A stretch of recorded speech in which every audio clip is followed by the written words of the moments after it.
Retiro espiritual de San Ignacio. Salve María, nos volvemos a encontrar en este retiro espiritual donde vamos a tener más elementos para poder unir nuestra alma a Dios nuestro Señor. Bueno, ya pasamos por la vía iluminativa, ya pasamos por la vía purgativa, ya nos hablaron de la muerte, de los novísimos, etc.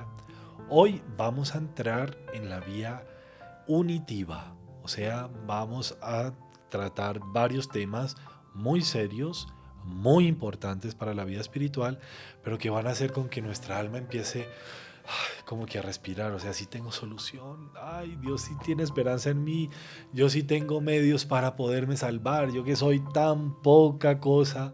Bueno, vamos a empezar hoy en esta charla a hablar de un tema que es maravilloso, que es muy poco tratado, pero que tenemos que tener muy claro para poder llegar a un equilibrio en nuestra vida espiritual. Es el tema de el arte de aprovechar nuestras faltas. Inclusive así se llama el libro que voy a usar. Es de un autor muy conceptuado, discípulo de San Francisco de Sales. No es que lo haya conocido, pero pues él es sacerdote de, de San Francisco de Sales. Se llama Joseph Tissot. Se lo recomiendo. Aquí van a ser solamente unas pinceladas, pero le recomiendo mucho este libro. El arte de aprovechar nuestras faltas. Meditación 7, día tercero. Vamos entonces primero a hacer nuestra oración preparatoria. En el nombre del Padre, del Hijo y del Espíritu Santo. Amén. Vamos a pedir a Dios nuestro Señor la gracia por intercesión de María Santísima para que todas nuestras intenciones, acciones y operaciones sean ordenadas puramente al servicio y alabanza de su divina majestad. Dios te salve María, llena eres de gracia, el Señor es contigo, bendita tú eres entre todas las mujeres y bendito es el fruto de tu vientre Jesús. Santa María, Madre de Dios, ruega por nosotros pecadores, ahora y en la hora de nuestra muerte. Amén. El preámbulo es probable que durante el retiro haya tomado varios propósitos. Lo más importante ahora es convertir esos compromisos con Dios, esos propósitos que se han hecho en acciones concretas. O sea, esos propósitos deben ponerlos en acciones concretas para mantenerlos de forma constante. Es fundamental cultivar una vida de oración y buscar frecuentemente los sacramentos. Y por último, antes de empezar nuestra meditación, vamos a hacer la composición del lugar. Entonces, vamos a hacer la composición del lugar y vamos a irnos a los pies de nuestro Señor Jesucristo, en el momento en que Él hacía el sermón de la montaña. ¿Se acuerdan? Entonces imagínense a nuestro Señor Jesucristo en un montecito bonito, rodeado de los apóstoles, de los discípulos, de un montón de gente, y nuestro Señor diciendo: bienaventurados los limpios de corazón, porque ellos verán a Dios; bienaventurados los misericordiosos, porque ellos alcanzarán misericordia, etcétera, etcétera, que ese es el sermón de la montaña. Y usted ahí al lado, embelesado, así encantadísimo, viendo a nuestro Señor Jesucristo predicar eso que es lo más íntimo del Evangelio. Vamos a empezar hoy en esta charla el arte de aprovechar nuestras faltas. Y esto es un arte de verdad, porque nosotros estamos tan llenos de cargas, estamos tan llenos de pecados, de miserias. Nada más vean cómo va el examen de conciencia de cada uno. Ya la listica está bien grande. ¿Cómo hacer entonces para que esas faltas no pesen en mi vida espiritual, sino que me ayuden a volar? Por esas mismas faltas yo voy a poder volar a lo íntimo del corazón de Dios.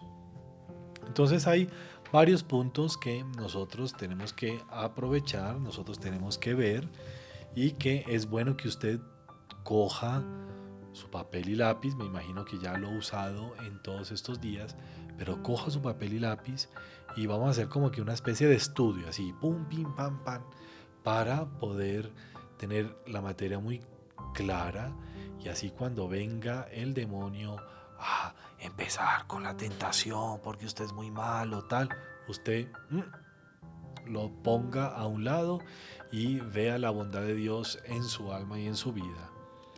Primero que todo, entonces nosotros debemos ver que vamos a ver el recto sentido del pecado.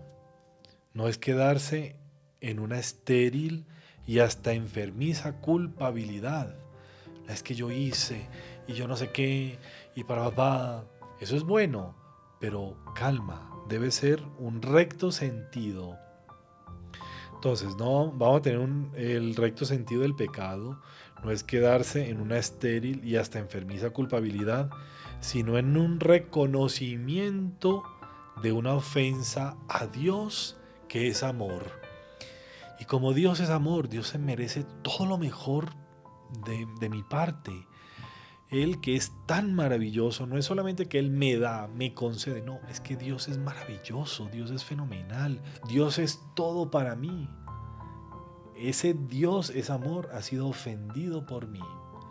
Y entonces, esa ofensa a Dios amor, ampararse en el perdón que ofrece ese Dios misericordia. No solo que Dios es bueno en sí, sino que Dios es misericordioso. Y ese misericordioso, que quiere decir amor al miserable, precisamente es ese Dios grande, infinito, todopoderoso, que me ve a mí tan miserable, tan débil, y me ama por esa debilidad que yo tengo y que va a querer transformarme. No es que como Dios es misericordioso, entonces Él me perdona y yo sigo en las mismas. No, Dios me ama porque sí, me ve necesitado, yo soy miserable, pero esa misericordia de Dios va a llevar a transformarme. Por eso, primer punto del día de hoy, y anote ahí en su librito, no debemos extrañarnos de nuestras faltas. Ojo pues entonces, porque esta parte del retiro no es que nosotros vamos a poner pañitos de agua tibia en la conciencia de cada uno y entonces nos vamos a quedar ahí porque bueno, entonces listo, mi pecado no es tan grave. Mi pecado es grave, pues el mío también, pero el de cada uno. Mi pecado es grave y es tan grave que mi pecado crucificó a nuestro Señor Jesucristo. O sea, lo puso en la cruz, fue flagelado, recibió escupitajos, insultos, etcétera, porque pequé. Entonces mi pecado sí es grave, pero no debemos extrañarnos de nuestras faltas. Una cosa es extrañarnos y otra cosa es preocuparnos. Entonces nuestra condición es de pecadores. Fuimos hechos de barro, acuérdense de eso. Entonces no debemos extrañarnos, sino debemos preocuparnos. En un buen sentido de esa preocupación. Cuando yo tengo un problema, yo me preocupo por ese problema y quiero solucionar ese problema. Cuando yo me extraño, cuando yo pierdo la paz, cuando yo no sé qué hacer, me quedo estancado en el pecado. Por eso, nunca jamás, eso nos lo repetía muchísimo Monseñor John Clark, nuestro fundador, nunca jamás. Y él hacía así, nunca jamás, por favor, desanimen. Nunca desanimar. Lo que el demonio quiere más con nuestras tentaciones, con nuestras miserias, es hacer con que nosotros vayamos cayendo tan bajo que desanimemos de nuestra conversión. Desanimemos de tal manera que como que pensemos de que, yo le quedé grande a Dios. O sea, yo soy tan malo que, no, es que Dios no va a poder hacer nada conmigo. Por favor, ese desánimo jamás, jamás. Porque ese desánimo de ese desánimo va a ser con que yo pierda el alma, con que perdamos el alma. Eh, Siempre habrá en nosotros, algo que nos falte. Y esa propia condición humana, ese anhelo de infinito, Dios lo puso en el alma de nosotros para podernos saciar con el propio Dios.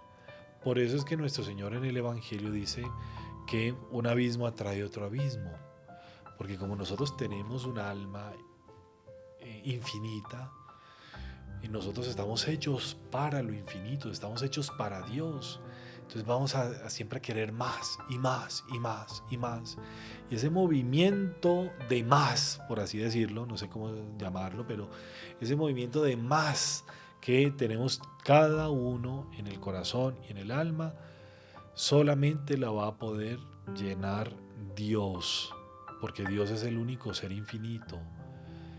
Si yo no lleno mi alma con Dios, yo voy a querer llenarlo no sé, voy a poner varios ejemplos así. Entonces, no sé, voy a quererlo llenar con el alcohol, con una relación sentimental mal llevada, para que me complemente, para que yo sea el centro de la vida y ella sea el centro de mi vida, mi media naranja. Voy a tener una amistad cómplice, voy a tener lujuria, voy a llenarla con mentiras también, con las ganas de poseer, de abarcar. Entonces el dinero va a ser el centro de mi vida, etc. Entonces, siempre vamos a tener algo que nos falte. Y eso solamente lo vamos a llenar con Dios. Y al yo ver que estoy tan vacío, Dios va a poder empezar a obrar en mi vida. Por eso no nos podemos extrañar de nuestras faltas, somos miserables. La fe nos enseña que las malas inclinaciones permanecen en nosotros, al menos en germen, hasta nuestra muerte. O sea, siempre vamos a tener luchas y pecados. Varias personas dicen: Padre, yo llevo 10 años en el camino de la conversión. Padre, yo todavía estoy luchando con el chisme. Ay, Padre, es que usted no sabe. Y yo ya rezo, y yo comulgo, y yo voy a misa, y yo me confieso, y siempre es lo mismo. Ya tengo una listica que es un papelito, ya está viejito, ya tengo los mismos pecados, las mismas cosas, etc. ¿Cuándo va a acabar esto? Ojo, nosotros siempre vamos a tener malas inclinaciones. ¿Cuál es la diferencia entre un santo y un pecador? En que el santo no comete pecado y el pecador sí. En que el santo está siempre combatiendo, está siempre luchando en contra de esas malas inclinaciones. Y el pecador no está luchando, simplemente se regala esas malas inclinaciones. Entonces, ojo, como vamos a tener siempre el germen de la maldad, el germen del pecado en nuestra alma hasta la hora de la muerte, pues siempre tenemos que combatir. Y si caí, pues se va a levantar, no se va a quedar caído. Nuestro Señor, ¿cuántas veces se levantó cargando la cruz? 3 veces exactamente. Y entonces, ¿por qué usted no se va a levantar de nuevo? Ojo pues, el amor propio puede ser mortificado en nosotros, pero no muere jamás. Ese amor propio, que no es el buen amor propio, digamos, el querer superarse, el querer salir adelante, tal, sino ese amor propio que es alimentado por ese egoísmo y yo ponerme en el centro y yo tengo que ser santo porque yo soy bueno, porque yo soy un coloso, porque yo soy espectacular y no por amor a Dios. Entonces Dios se va a usar de nuestras faltas para ponernos en un equilibrio especial. Perturbarse y desanimarse cuando uno cae en el pecado no es conocerse a sí mismo, es tener egoísmo. Yo caí, no sé, el demonio me puso una tentación de mentira. Yo estoy hablando con uno, no sé qué. Ah, sí, y que hiciste en vacaciones, te quedaste en la casa o viajaste tal. Uy, no, ¿cómo voy a quedar mal aquí? No, claro, yo viajé. Es para ponerme en el centro, yo soy un coloso. ¿Qué de malo tiene quedarse en la casa? Después termina la conversación. Uy, yo por qué dije eso, uy, yo no sé qué, y se desanima. Entonces, ojo, perturbarse y desanimarse cuando uno cae en el pecado no es conocerse a sí mismo, es tener egoísmo. Entonces, si usted sabe que usted es un vanidoso, que usted va a querer quedar bien siempre con las personas, pues cuide sus conversaciones y ahí ya no va a tener que, no va a tener que pasar por esa frustración, etcétera. Por eso no debemos extrañarnos de que caemos, de que pecamos, porque somos de verdad pues pecables, o sea que podemos caer en el pecado. Otro punto que usted va a poner ahí en su listica y que usted va a poner, estoy apenas dando como que unas pinceladas de todo este tema, porque este tema es muy, muy grande, es muy fuerte. Entonces, no nos podemos extrañar de nuestras faltas. Bueno, este segundo punto es, no debemos perturbarnos por nuestras faltas. ¿Cómo así? Entonces yo pequé y me quedo así nomás. Cuidado, porque ese no es el objetivo. No hay nada que conserve más vivas nuestras culpas en el apresuramiento en quitarlas. Entonces, vamos a poner un ejemplo. Entonces, yo soy un malabarista, un equilibrista.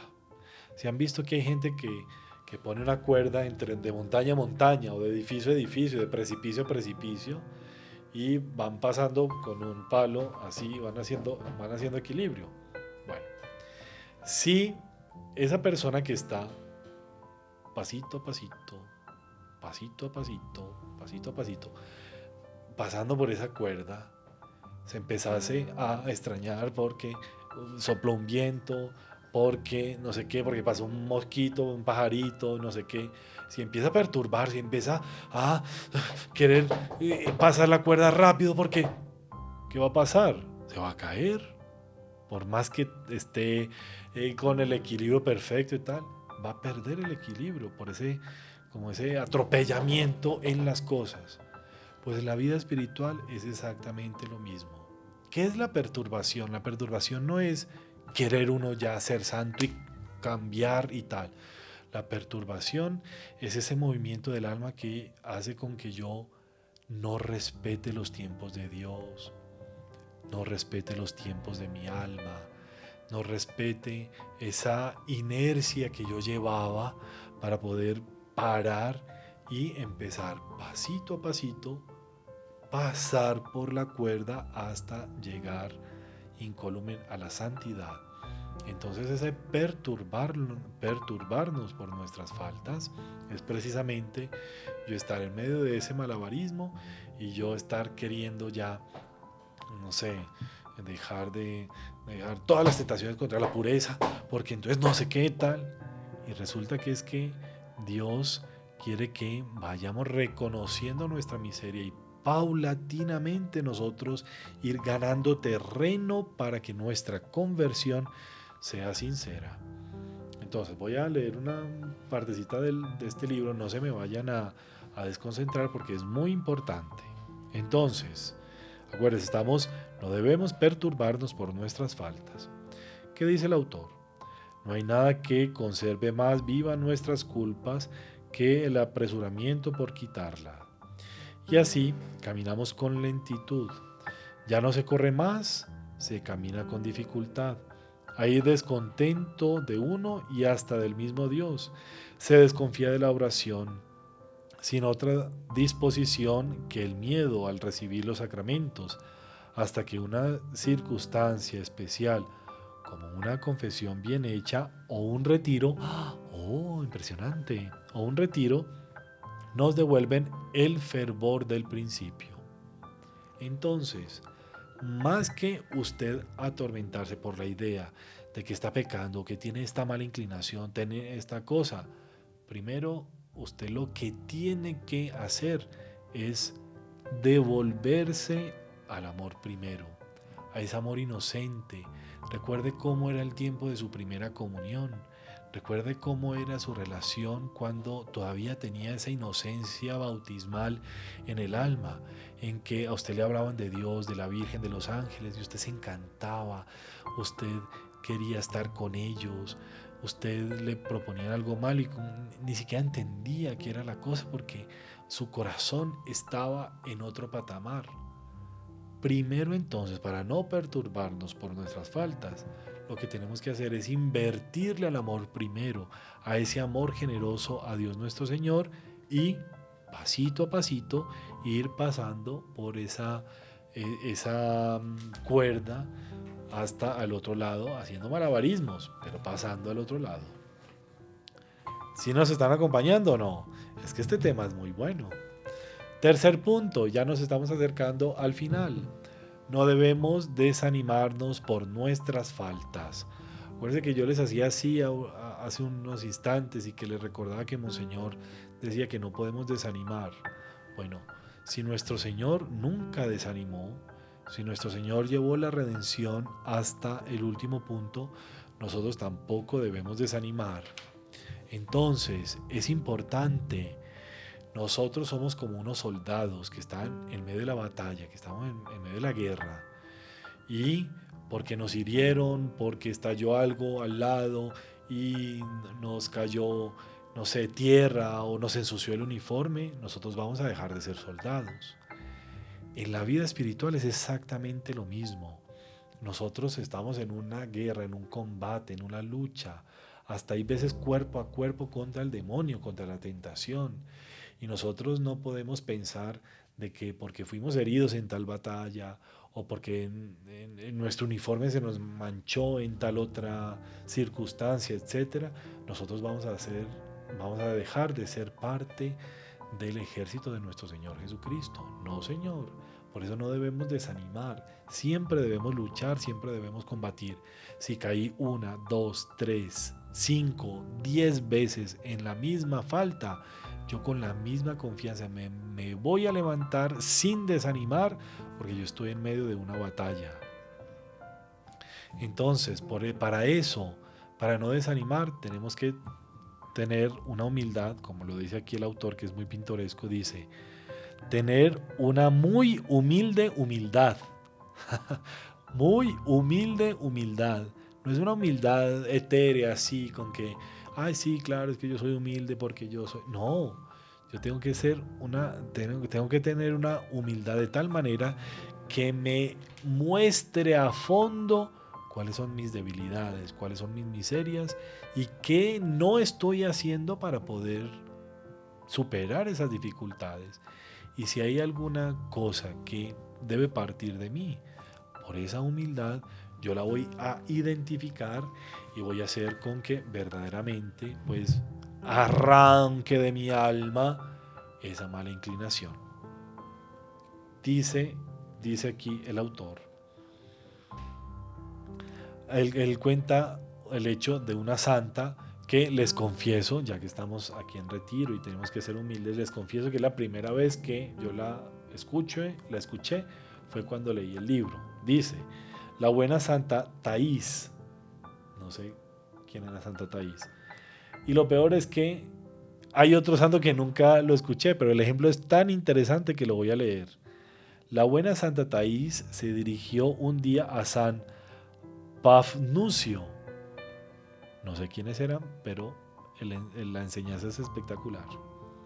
La buena Taís se dirigió un día a San Pafnucio y le preguntó, Padre, ¿qué debo hacer? El recuerdo de mi vida miserable me espanta. Ella era una gran pecadora y tenía mucho miedo por los pecados que había cometido. El santo le respondió, ojo pues, pare ahí, póngame atención porque de pronto estas palabras son para usted. ¿Cuáles son? El santo le respondió, teme, pero ten esperanza. Maravilloso. Teme, pero ten esperanza. Teme, así no volverás soberbia y orgullosa, pero espera, para que no caigas en la desesperación y el desánimo. Porque el temor y la esperanza nunca deben separarse. ¿Cómo? El temor y la esperanza nunca deben separarse. ¿Se acuerdan que hay un don del Espíritu Santo que es el temor de Dios? El temor de Dios no es el miedo de Dios. El temor de Dios es precisamente yo ver ese Dios amor que es tan grande, que es tan digno de amor. ¡Ah! Yo no lo puedo ofender. ¿Cómo es que Él siendo tan bueno va a tener un desaire mío? No, jamás. Ese es el verdadero temor de Dios. No es el miedo de, uy, me va a caer un rayo del cielo si yo digo una mentira porque es que Dios... No, eso es otra cosa. Entonces el temor de Dios y la esperanza siempre tienen que estar junticos. Porque el temor y la esperanza nunca deben separarse. El temor, si no está acompañado con la esperanza, no es temor, sino desesperación. Y la esperanza, sin el temor, es presunción. ¿Sabe qué es presunción, no? Acuérdese que la presunción es que yo ya no tengo arreglo, yo ya soy así, entonces bueno, Dios me creó así, entonces bueno, que se aguante y no tengo arreglo. Ese es el descarado. Hay otro que, uy, yo no tengo arreglo, no, yo me voy a condenar. Ah, calma. Entonces, y la esperanza sin temor es presunción. Hace falta la confianza unida al temor, llenar esos valles de desaliento que nos vienen con el conocimiento de los pecados de aquellos que han sido cometidos. Entonces, ojo pues, no podemos desanimarnos por nuestras faltas. Entonces no nos podemos extrañar, no podemos, ¿cómo es que es? No podemos desanimarnos, perturbarnos por nuestras faltas y último, no podemos desanimarnos. Bueno, eso ya está muy largo, tenemos que resumir, vea todo lo que quedó aquí por ver en el libro, pero por último, nosotros debemos, para aprovechar nuestras faltas, tenemos que crecer muchísimo en la devoción a María Santísima, porque Nuestra Señora es constituida por Dios como la Madre de la Misericordia, Mater Misericordiae. Y desde el momento en que nuestro Señor Jesucristo, en lo alto de la cruz, le dijo a San Juan, Hijo, he ahí a tu madre, y madre, he ahí a tu hijo, ella se constituyó en esa administradora de los tesoros más escondidos, más íntimos del corazón de Dios para con los hombres.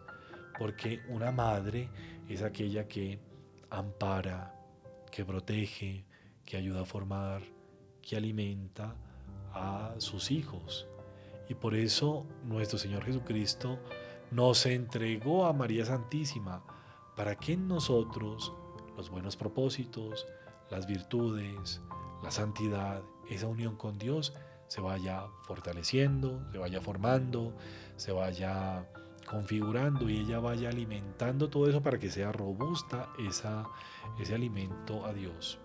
Y así como en los gobiernos, pues ahí está el ministro de Agricultura, el ministro de Hacienda, el ministro de Defensa, no sé cuánto, y hay que dirigirse a esos ministros para cada uno de esos temas.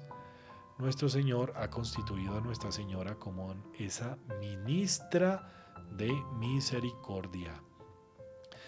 Ese ministerio de la misericordia, por llamarlo de alguna manera a Nuestra Señora, ese ministerio de la misericordia, hace con que Nuestra Señora, ella misma, vaya detectando cuáles son los puntos en que nosotros somos más débiles.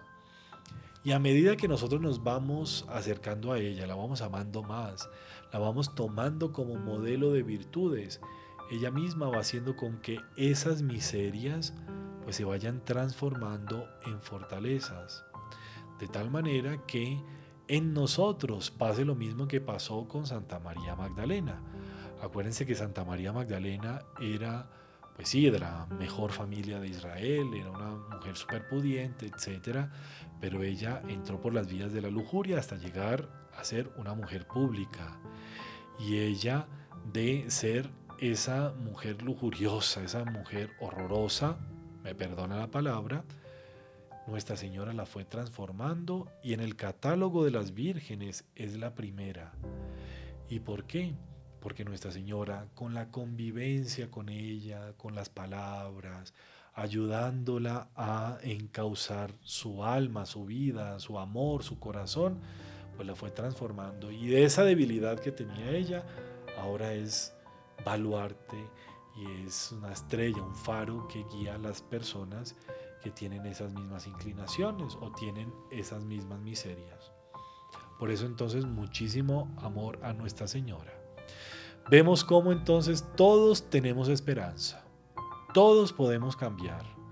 Vemos cómo las faltas no pueden constituir para nosotros un obstáculo en unirnos a Dios. Y por más que en el retiro nosotros hayamos considerado toda nuestra miseria, nuestro pecado, nuestra bajeza, tal, ahí es que nosotros debemos precisamente confiar en la misericordia de Dios para resurgir.